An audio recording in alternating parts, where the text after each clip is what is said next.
Like, I remember as a kid, I think it was just like an obvious little white lie to a friend's mom. And she was like, "Aren't you a pastor's kid? You shouldn't be lying." I'm like, "You shouldn't be lying either. That's like the whole thing. Like, nobody should be lying. Why do I have to like..."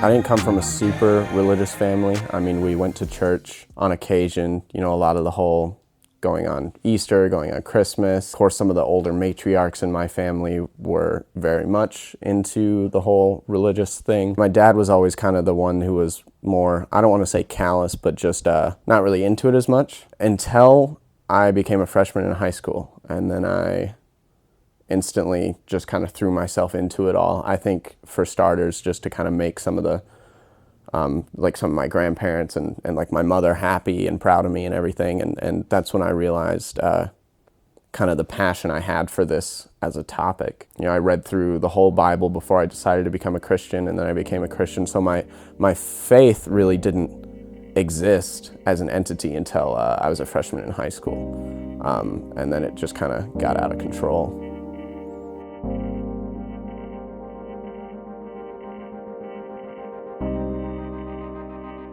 My first encounter with like feeling a presence outside of myself was in music, in a worship service. Being in this tiny little church space and hearing the music and seeing the people sing and knowing that something bigger than us and other than us was present, and I remember feeling that. But it was really mysterious. I remember encountering something transcendent through the way that my parents, the way they opened up their lives to people. They would serve the marginalized. They would open up our home to people that were ex-prisoners, people that didn't look like us, smell like us, talk like us. And I remember knowing that there was something transcendent that was empowering them to do that. I knew there was something different about my parents, and I knew that wasn't just because they were like awesome people, because they were broken people. I saw their brokenness.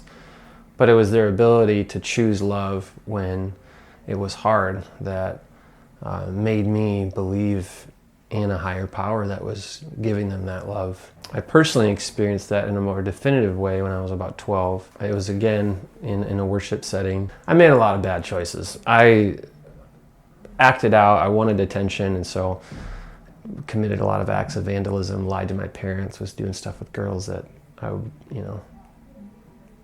wouldn't believe a 12-year-old boy would be doing.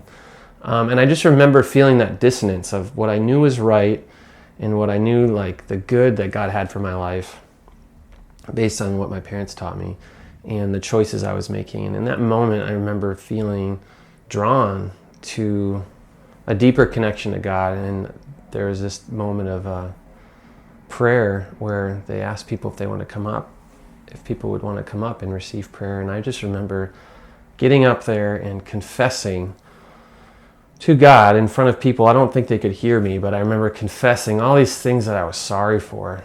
And I remember this huge weight just lifting off of me. A lot of times I'd feel that in music and leading worship, whether it was playing drums or playing guitar or singing.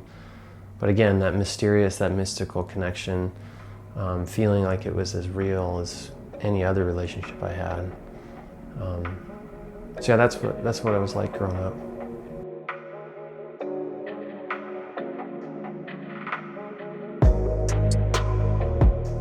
The closest thing I can compare it to is my growing up was very similar to probably what you would see the Westboro Baptist Church like, except for we didn't protest funerals or have these ridiculous signs, but very much the same mentality of kind of us versus the world.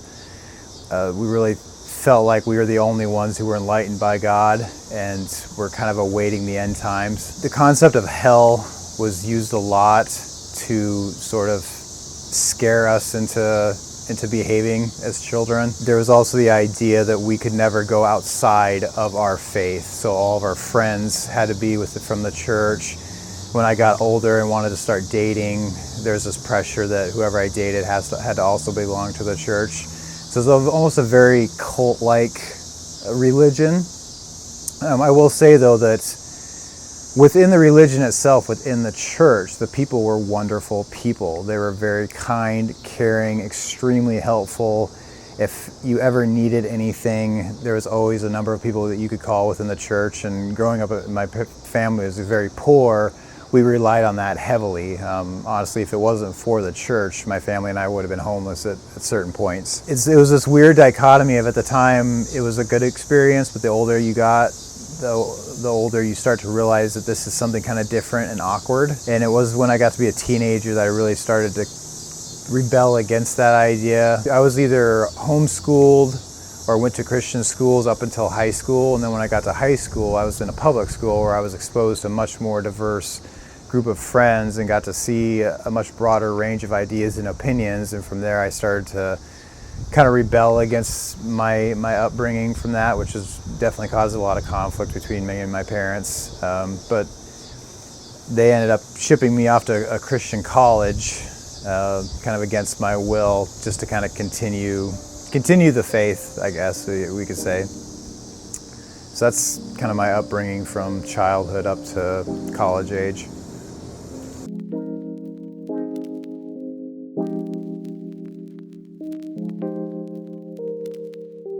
To be honest, at first was because my mom was a Christian, so we just went to church. But as I grew older, I think when I was about 12 years old, I became a Christian on my own. And I really took it on as something that I wanted to do because I had a really transformational experience at a youth convention. And then after that, my relationship with the Lord has really it's been a consistent thing in my life, but very tumultuous because of several things kind of working against me. Being someone who would want to rely on the Lord, I've been a consistent Christian, but I've also been one who has doubted a lot and went through a lot of seasons of dryness and just like different hardships, I guess.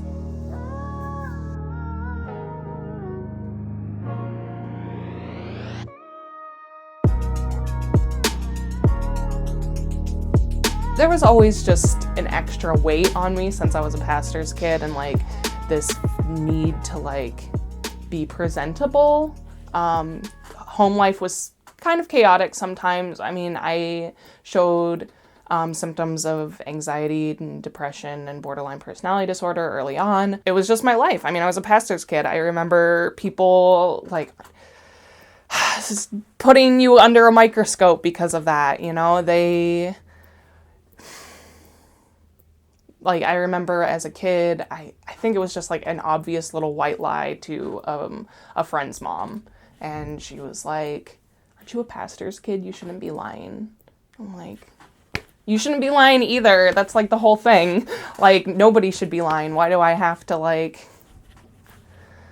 I remember when we moved to South Dakota, Wall, South Dakota. Been to Wall Drug, 5-cent coffee, free ice water. I was that emo goth kid in a small class of like rancher kids. When I was in high school, we went to a nearby Bible camp. It was a kind of like a ranch horse themed camp. It was out on somebody's farm, and you know, you would ride horses, and it was good old cowboy Christianity, and you know, just really salt of the earth people.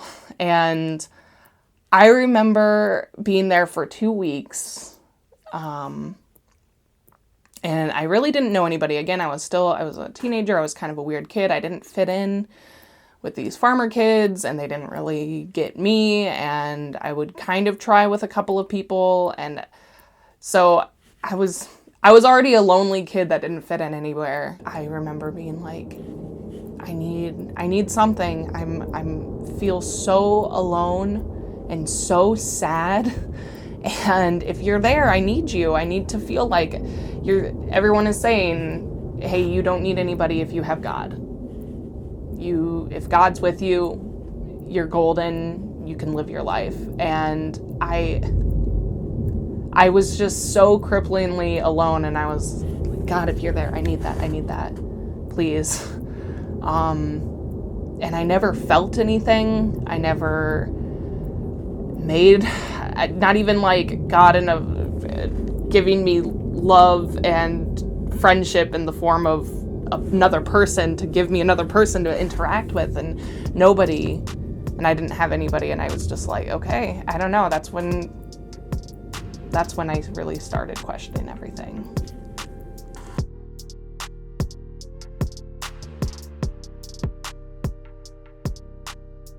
My parents were not Christians, really, but we went to church twice a year, so that made us Christians. As I got more involved in youth group, it started to transform a little bit, and I remember that a friend invited me to a youth group Super Bowl party. I didn't know at the time that during the halftime it was going to be like this saving thing where they get together all the guests and they go through a little mini sermon and they talk to all the kids about what it's like to be saved, and if you've never asked Jesus into your heart and become saved, then you're going to go to hell, basically. 12 years old, I've never really heard about this, even though I'd been going to Sunday school. That's just not the message that they were teaching about this relationship. So they did the altar call thing, and I went up there and I recited their prayer. I did what they did, and I woke up the next morning thinking everything was going to be changed. My life would be transformed. We were going to have more money in the bank account. I was going to get a new bike. My mom would get a new car. And that's not what happened. A couple years later, a very similar experience happened where I went to this youth group thing. They did the exact same thing. I was like, well, maybe I didn't do it right last time. Maybe it was the wrong group. And the exact same thing happened. I woke up the next morning, nothing happened. And in fact, a few months after that, my dad passed away when I was 13. And I came to the realization that either God's not real or God doesn't love me. And that really, it took years to process that. I still went to Sunday school. I just never had good experiences in Sunday school. I remember the day that I got a tattoo, and I went to Sunday school, and the Sunday school teacher says, you can't be here with your tattoo. And I virtually never walked back into church for another couple of years, honestly.